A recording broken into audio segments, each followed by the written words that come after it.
Blind rank, the topic is velocity. First one is mobility. 3. Last time I started with 5, so I got in trouble. 3. Pull downs. 4. Long toss. 2. Weighted balls. I gotta go 5 now. And then your last one is gaining weight. Probably gonna have me 1.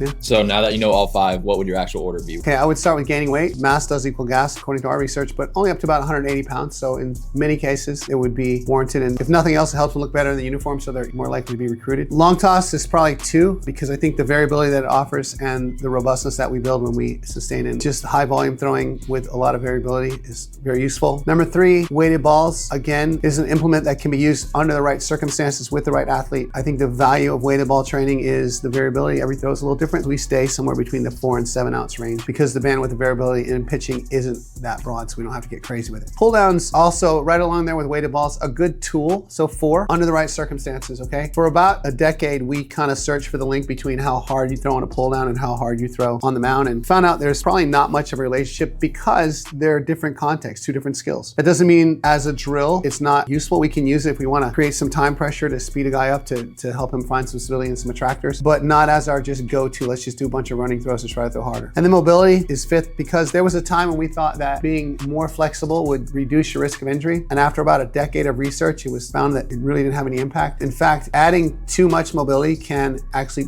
increase your risk of injury, especially if it's mobility that you can't control. And then we were told that it would put you into positions that would allow you to access more athleticism. To some degree, maybe, but we also know there are a lot of really good athletes who are quite stiff. And so now what we look at mobility as is just, we do an assessment to find out what is the landscape of this guy's hardware so we can link it to his software, how he's moving. We have to work with what we got and we have to make the best of everything that we have.